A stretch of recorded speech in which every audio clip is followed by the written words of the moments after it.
Hey everyone! So, Legends of Dragaea might look like your typical idle game at first, but trust me, once you dive into all the menus and progression systems, there's a lot more going on than meets the eye. It's packed with hidden mechanics that can totally change how you play, and one of the first big choices you'll have to make is which race to start with. Each race has its own perks and quirks, so picking the right one can actually give you a pretty sweet advantage early on. Now, I know it can get a little overwhelming with all the options, so today we're going to break down the best starter races for Legends of Dragaea. I'll also give you some tips on team composition so you're not just picking your favorite character blindly. By the end of this video, you'll know exactly which races to focus on to crush those early stages and build a team that's fun and powerful. I'm quickly moving on to the video and I'm ranking races in Legends of Dragaea. Before we start, if you enjoy these types of list videos, don't forget to like the video and subscribe. Enjoy watching.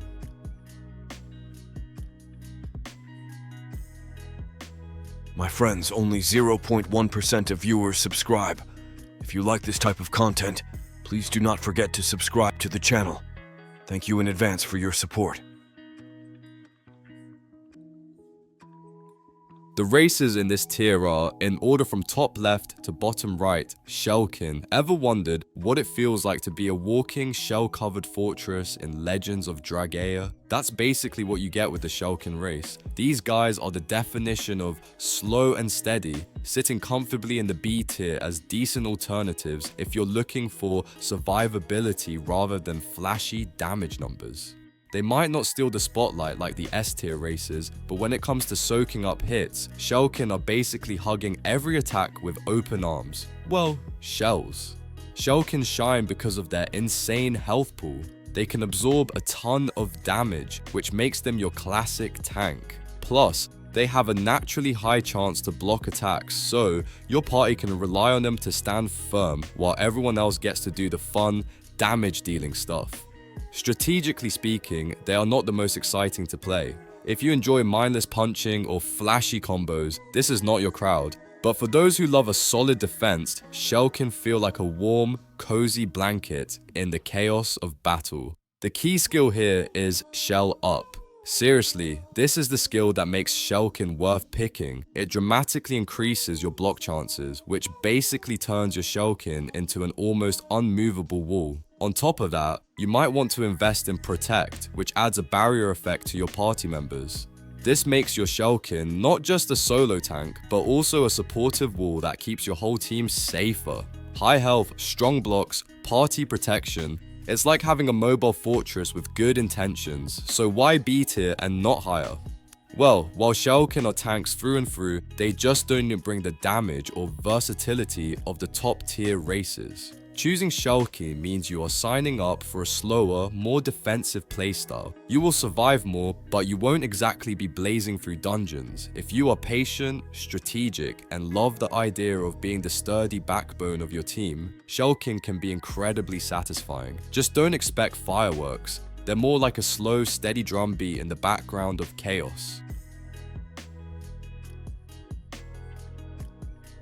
The races in this tier are, in order from top left to bottom right, Waken and Impkin. Let's talk about the A tier in Legends of Dragaea, where you get the still great, just not top dog crowd. These races aren't going to carry your team like the S tier champs, but they bring a lot of utility and can seriously complement a well-rounded squad. If you're the type who likes a little strategy and variety instead of just smashing everything in sight, a tier is your playground. First up, we've got Waken. These guys are basically your team's personal cheerleaders, except their cheers heal and protect you. With the skill Hype Up, Waken can restore health points and add a barrier, which is basically a magical shield for your party. Not too shabby, right?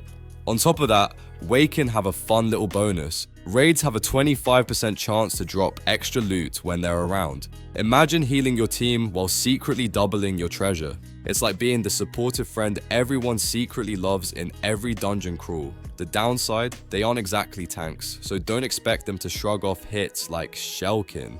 Waken also have Revitalize, which removes negative status effects from a party member. So if someone's stuck with poison, burn, or any annoying debuff, Waken swoops in like a heroic medic. They're all about keeping your team in fighting shape rather than dealing massive damage themselves. Next, let's talk about Impkin, which is a whole different flavor of support. Impkins excel at inflicting status debuffs on enemies, dealing damage over time. Think of them as the sneaky tricksters who slowly whittle down the enemy while you handle the heavy lifting. Impkin's key skill hide makes them faster, stronger, and more likely to land critical hits while doing their mischief.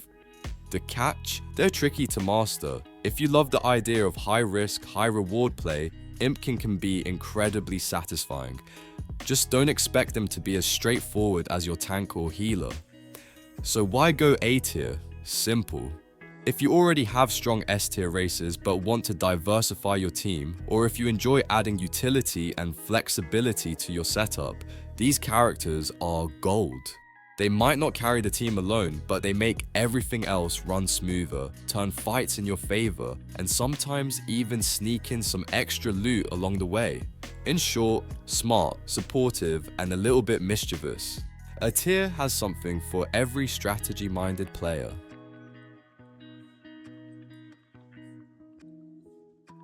The races in this tier are, in order from top left to bottom right, Perkin, Kitkin, and Wulkin.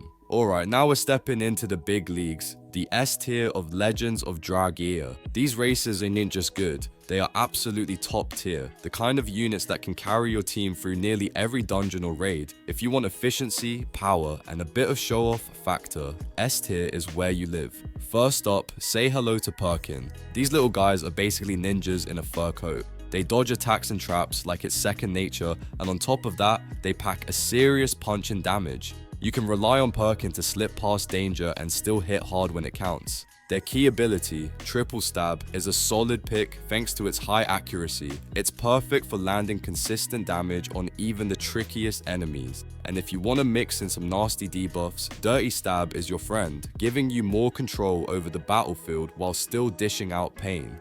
Next, we've got Kitkin. If you love dealing magic damage, Kitkin is your dream come true.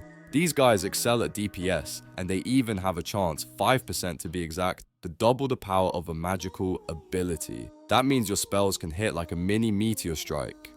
Kitkin's charge ability is a must-have because it buffs your magical skills by up to 30%. Pair that with fire as a base ability, which scales with red magic, and suddenly your Kitkin is not just a caster, it's a magical powerhouse that can melt through enemies faster than you can say critical hit. Then there's Wulkin, the hybrid tank DPS unit. Think of them as the all-rounder. They can take hits and dish out moderate damage at the same time. Their passive perk even has a 10% chance to reduce incoming damage to 1 point, which is a nice safety net when the fight starts getting messy. Hungry Chop is a great skill for Wulkin because it deals damage while restoring some of their health. That means Wulkin can sustain themselves in longer fights, making them excellent for both solo play and party dungeons. They're more melee focused, but they still bring a lot of value no matter how you use them. What makes S tier races dominate is the combination of strong core rolls and useful passives. Whether it's high damage, dodging, or durability, these units scale really well into the late game. They give you flexibility and room to grow your strategy as dungeons get harder. Endgame modes or challenging dungeons, this is where S tier shines. While other races might struggle or need careful play, S tier races can adapt and push through with fewer headaches. They are the definition of reliable powerhouses, so if you want a team that can carry itself, make hard fights manageable, and still feel fun to play, investing in S tier races is a no-brainer. Perkin, Kitkin, Wulkin, each brings a different flavor to your squad, but all of them share that same S tier magic: strength, utility, and just the right amount of flair.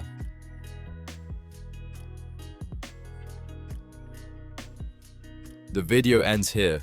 See you in another video. Don't forget to subscribe.